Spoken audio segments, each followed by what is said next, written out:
In order to understand bearings and their application in the world of pumps, it's best to consider some of the fundamentals and terminology of bearings. Pump bearings have two general classifications: sleeve bearings and rolling element bearings. The sleeve bearing is used mostly on reciprocating rods and shafts and on some low RPM rotating shafts. For rotating and centrifugal pump shafts, the rolling element bearings have almost displaced the older sleeve-type bearings. The precision rolling element bearing may have round balls or rollers in the form of spindles, cones, or needles rollers as the rolling elements. The rolling elements move within an inner ring or race and an outer ring or race. Take a look at the following ball bearings. So the rolling element in this case is some ball bearings as depicted in the figure. These rolling elements move within an inner ring that you can see here and an outer ring or race that you can see here. The ball bearings are kept within the bearing using a cage as depicted here.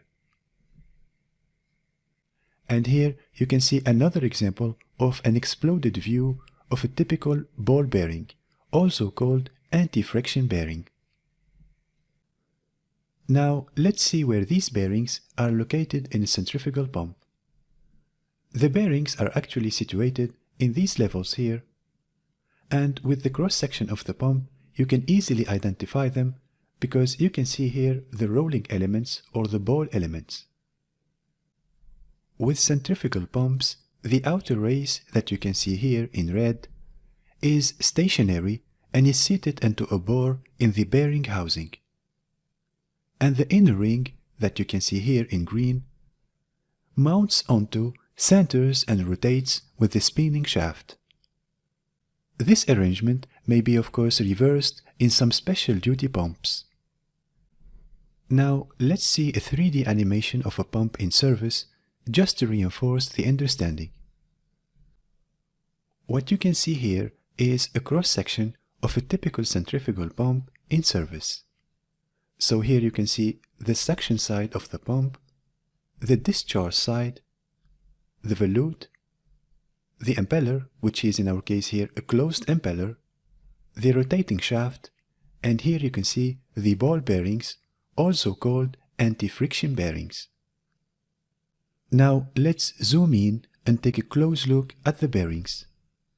So here you have the rotating shaft, the rolling elements or the ball bearings, the cage, the inner ring and the outer ring. And here is the bearing in animation.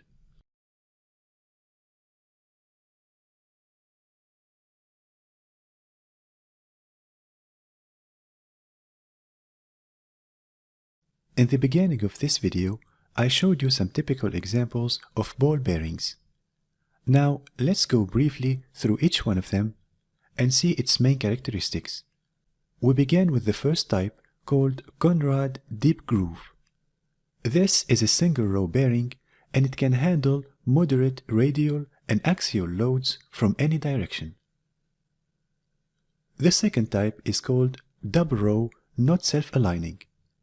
These bearings have 2 rows of balls and can handle 50% more radial load than the Conrad type bearing.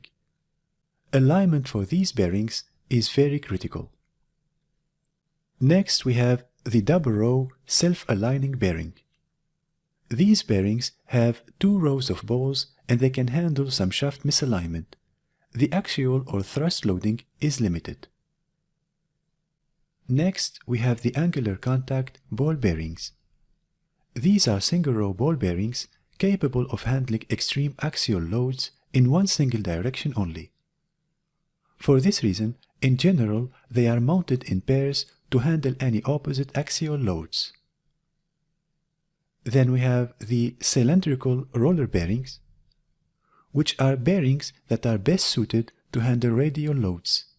It doesn't work well with axial loads, and these types of bearing are popular in electric motors. Next, we have the conical roller bearing.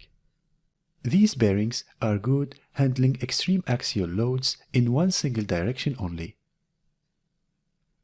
Then we have the needle bearings, which are a type of roller bearing with a roller diameter normally less than 0.250 inch and about a 1 to 6 diameter to length ratio, therefore the term needle. And finally you have the spherical symmetrical roller bearing. These spherical rollers are barrel-shaped and mounted in 2 rows rolling inside a common inner and outer race housing. Each type of these bearings is manufactured with different classifications of play or internal tolerance. This play or tolerance refers to the distance between the surface of the balls or the rollers and the internal and external raceways with axial or radial movement. The bearing tolerance is rated with the codes C1, C2, C3, C4, C5, and Cn. The Cn code is the normal, standard or average precision. The C1 code is the most precise tolerance bearing, so the tightest bearing. And the C5 code is the least precision tolerance bearing, so the loosest bearing. A bearing without a stated code is normally a Cn rating. Standard pump bearings are mostly C3 or higher, slightly forgiving and loose. With this understanding of pump bearings, you can see that it is not convenient to replace a C3 pump bearing with a C1 bearing. Because of its strict tolerance, a C1 bearing can handle less thermal expansion and lubricant contamination that occur with normal pump operation. A C1 bearing is less forgiving with thermal expansion and contamination and will fail prematurely. As we have seen in previous sections, the pump has basic head and flow specifications. The pump manufacturer installs bearings suited to the pump's design and general utilization. Based on this logistics, it's always best to use and replace the same type of bearing in a maintenance function.